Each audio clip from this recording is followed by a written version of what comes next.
into the Cypher. Prepare for another all-nighter. On the Talk of Chicago, 1690 WVON. I guess kind of where I'd like to start before, Agri gets here. With the game today, these two series, the conference finals. Wait, before we start this, why are you looking so studious today? You have on a collared shirt, a sweater. What's going on? I was at a family outing, and somebody there said, "Do you get dressed up to go to your show?" And I was like, I only got dressed up for them because if it was up to me, I'd have on like a t-shirt and some medium tee. No, large. I wear large, baby. Just checking. I'm like, he's looking real studious today. Okay, all right. But that's why though. But yeah, I would have had on some red basketball shorts or something. But yeah, as our man Demon's, all the way, by the way, big ups to the team. Alexis Wolford is our executive producer. Tamia Baker is our associate producer. Demond Spurrell is our videographer and contributor. You can catch him with the 10 o'clock update, as well as some other things during the show. Malcolm Rockhold is our technical producer tonight. And Clarence Council is handling our social media. Handling the social media, Twitter and Facebook for us tonight. But that's why. But as far as the games, people, did you ever notice how, even with the Bulls, their series that just passed, but people tend to draw so much off the first game of the series. Why is that? Why do people jump in so much? Let's just preface something I have to give you credit for. You called the whole Memphis Grizzlies OKC matchup, and you were like, Memphis very well could come out of this matchup with, they should have swept Westbrook them. not being part of the equation. That was a big loss, and I think we all agreed. I don't think anybody realized how big of a loss it was until he wasn't there. Mm-hmm. Houston didn't test them the way that the Grizzlies were going to. So are you going to stick to your prediction that if Memphis wins this matchup against the Spurs, which is highly probable, because the Spurs, as they move deeper into the playoffs, often lack consistency, but at the same time, you have to look at they're constructed a little different, and those rookies or secondary players are playing different than they did last year. Yeah. But if I'm Memphis, I'm not upset about this game today at all. And that's why I'm kind of getting to my point. Zach Randolph was 1 for 8 today. You think that's going to happen again in this series? But what's interesting about round 2 is that almost every team that took the lead in round 2 won the matchups, which means Miami beat the Bulls, yeah. The Grizzlies beat OKC, mm-hmm. the Spurs beat Golden State, and then the Pacers beat the Knicks. Yeah. So pretty much all those teams that took a lead in the first game in that round advanced into the third round of the playoffs. Yeah. So, not to say that that's foreshadowing everything, but it's interesting. But it's just interesting how when whoever wins game 1, like with the Bulls here, people were going crazy. They're going to win the series. I wasn't. Look, if there was one matchup you knew the outcome, you knew the Bulls were not going to beat Miami. No matter how well they played in any game, even if they had a healthy Heinrich and Dang in the lineup, they were not going to win that series. Yes.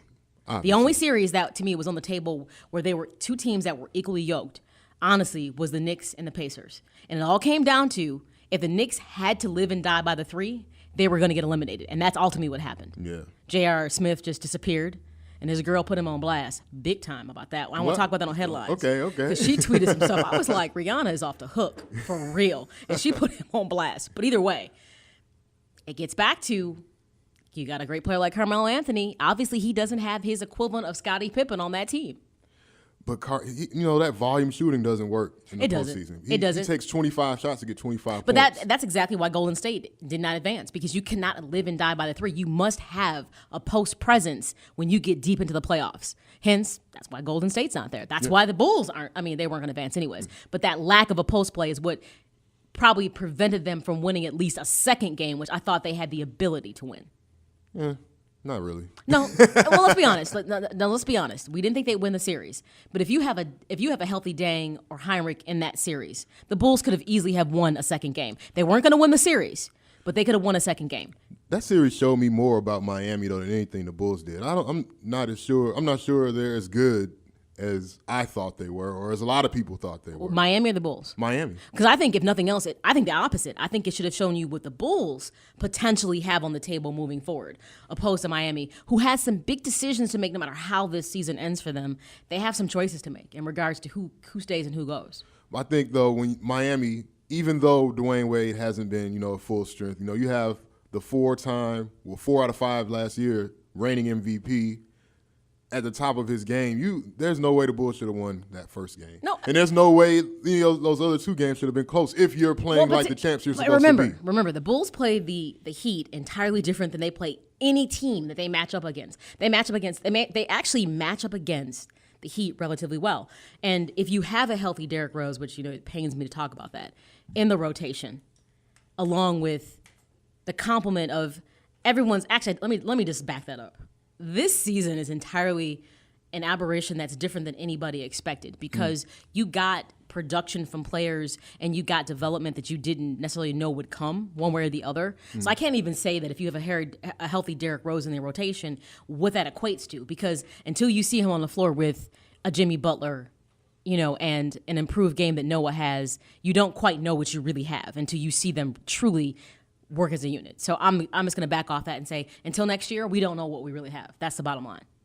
Okay, so what are you thinking about Memphis now, as far as all this? Because they should have swept Oklahoma City. Memphis gave them the first game. Well, no. Here's the bottom line: Kevin Durant was not going to be swept. He was gonna fight that to the bitter end.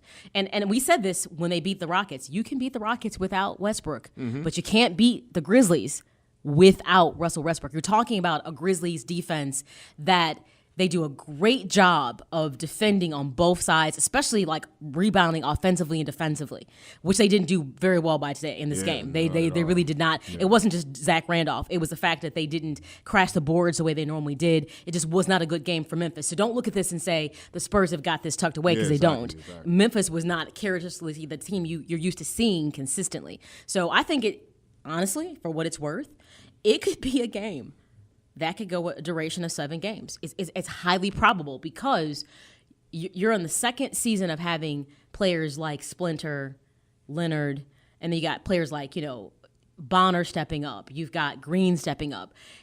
The Spurs did something that the Bulls did that you didn't expect. They secretly got younger without you paying attention. So you were used to talking about, Ginobili, Parker, and obviously Tim Duncan.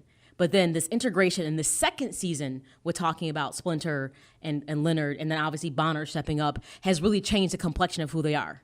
And I'm going to say that the biggest equation in this is clearly Popovich.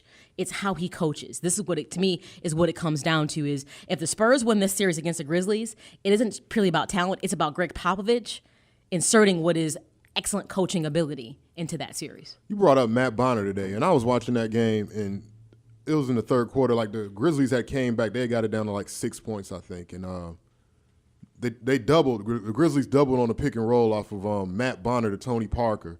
And Bonner, like one of the best three-point shooters in the league, just springs wide open.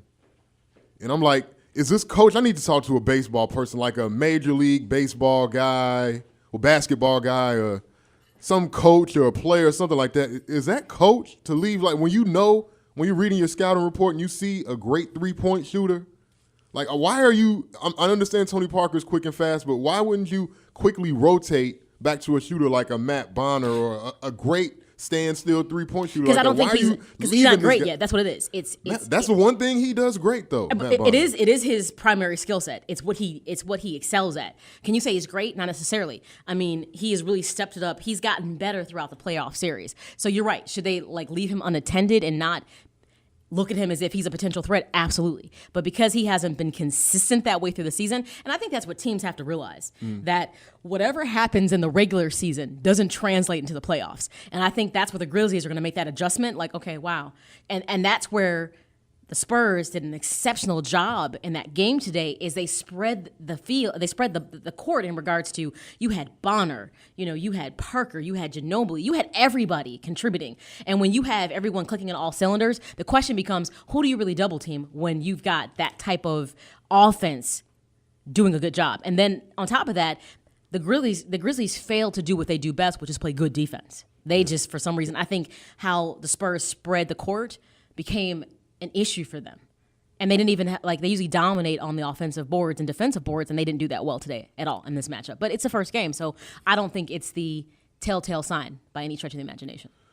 I think you're one of the few people that sees that way, because a lot of people tend to draw the whole conclusion for a series off of one game, and that just tends to be kind of weird to me. I think that Miami-Indiana thing is going to be pretty epic. Here's the bottom line. The Bulls, for what it's worth, wore out Miami. And if the Pacers were paying attention, which they kind of probably weren't because they were focusing, obviously, on New York, they're going to turn a page in the Bulls playbook and realize the Bulls were deficient in their weak side defense.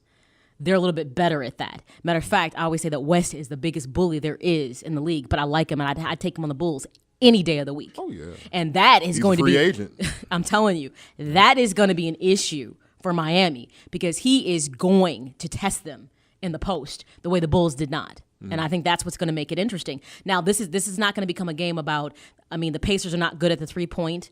Their mid-range game is okay. They're more in the paint, get in your face, we score that way. And that's going to be the difference. So if LeBron can, let's say, have his mid-range game and his three-point game on point, or if they can get that from anybody else, that will be the difference maker. But we already know you can't live and die by the three-point game in the playoffs. You just cannot do it when you're talking about a long-term series. This is going to sound crazy, but I think a big matchup in that series is going to be Augustine and Cole. That's going to be pretty key for that series. Cole has so stepped up. You're right. The question is, can that momentum keep moving forward that happened in that Chicago series? You're right. And if he keeps moving forward, that could be a very good matchup for them. Absolutely.